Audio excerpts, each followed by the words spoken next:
जो चेहरा दूसरे नंबर पर था उसी ने लोकतंत्र के पीठ के पीछे छुरा घोंपा है। हर बार कहा मैंने ज्योतिरादित्य ने कैसा कृत्य किया है। कमलनाथ आलोचना की वजह विजन को बताते हैं। कमलनाथ पूछते हैं कि 15 महीने में मैंने क्या गलती की है। जो पाप बीजेपी ने किया वो अद्भुत है। जीतू पटवारी का बयान, जो चेहरा दूसरे नंबर पर उसी ने लोकतंत्र के पीठ के पीछे छुरा घोंपा है। हर बार कहा मैंने ज्योतिरादित्य ने कैसा कृत्य किया। कमलनाथ आलोचना की वजह विजन को बताते हैं। कमलनाथ पूछते थे 15 महीने में मैंने क्या किया है। जो पाप बीजेपी ने किया वो अद्भुत है।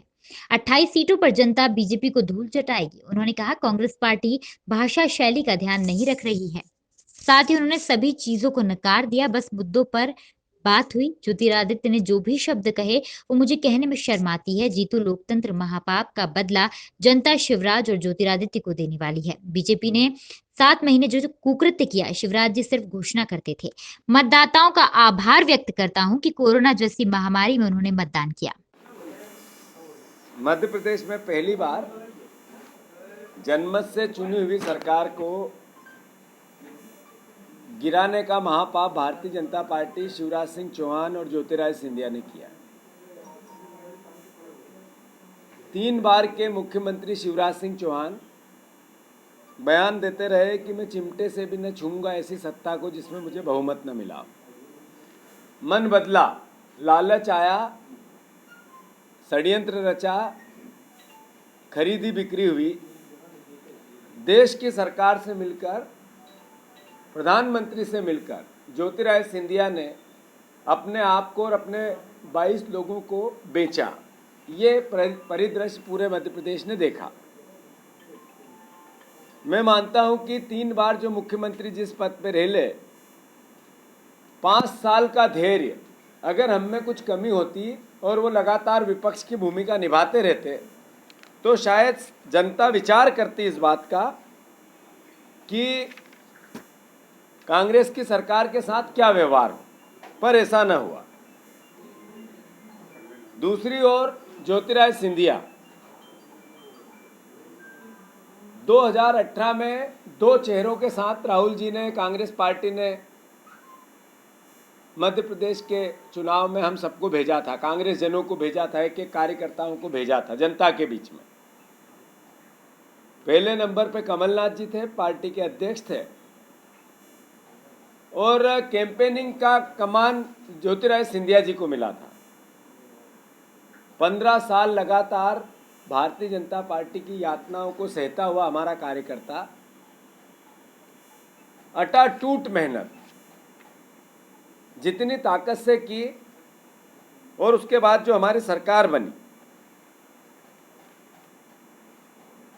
जो चेहरा दूसरे नंबर का हमारा था उसी ने हमारे पीठ में, लोकतंत्र की पीठ में छुरा घोंप दिया। मध्य प्रदेश ने एक जन ने इस बात को देखा, कांग्रेस जन ने देखा, आम जन ने देखा, भारतीय जनता पार्टी और आरएसएस के लोगों ने भी देखा। षड्यंत्र हुए, खरीदी बिक्री हुई, प्रलोभन हुए, भ्रम, झूठ, पाखंड, हर तरह का माया जाल रचने की कोशिश हुई, जैसा फिल्मों में होता है, कहानियों में होता है, काल्पनिक जो फिल्में बनती, वैसा कृत्य ज्योतिरादित्य सिंधिया और शिवराज सिंह चौहान ने मिलकर मध्य प्रदेश की राजनीति में किया, और ये सब मध्य प्रदेश की जनता ने देखा।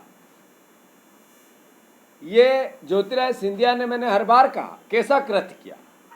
कृत्य ऐसा किया, एक पिता अपने बच्चों को, सोते हुए को गोली मार दे, जिसने हम लेके जिसको आगे आया उसी ने अपने हम, अहंकार, घमंड और ऐसी परिस्थितियां निर्मित की जिससे उनका इतिहास 200 साल पुराना पूरे प्रदेश को याद आ गया, उनके परिवार का इतिहास याद आ गया। ऐसी परिस्थितियां बनी कि जो व्यक्ति अपने आप को अति लोकप्रिय कहता था, चुनाव पूरा चला, कुर्सियां खाली रहने लगी। परिस्थिति, मनोस्थिति क्या बनी? पहले मैं टाइगर हूं, 2 टाइगर है, मैं कौवा हूं, और आखिरी में जाके तो मैं क्या बोला, बोलने में मुझे शर्म आती। हम नहीं कहते हैं, कमलनाथ जी पे आरोप प्रत्यारोप हुए, इन सब बातों के बाद कमलनाथ जी ने कहा कि मैं ऐसे शब्दों का उपयोग ही नहीं कर सकता हूं।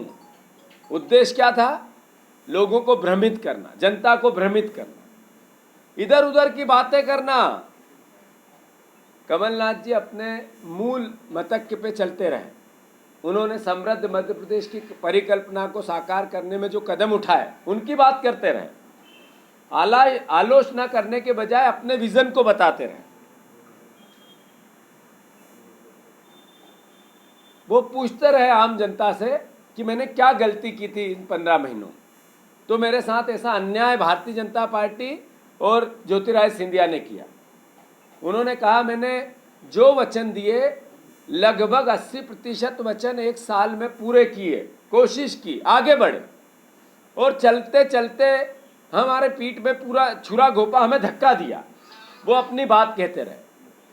मैं मानता हूं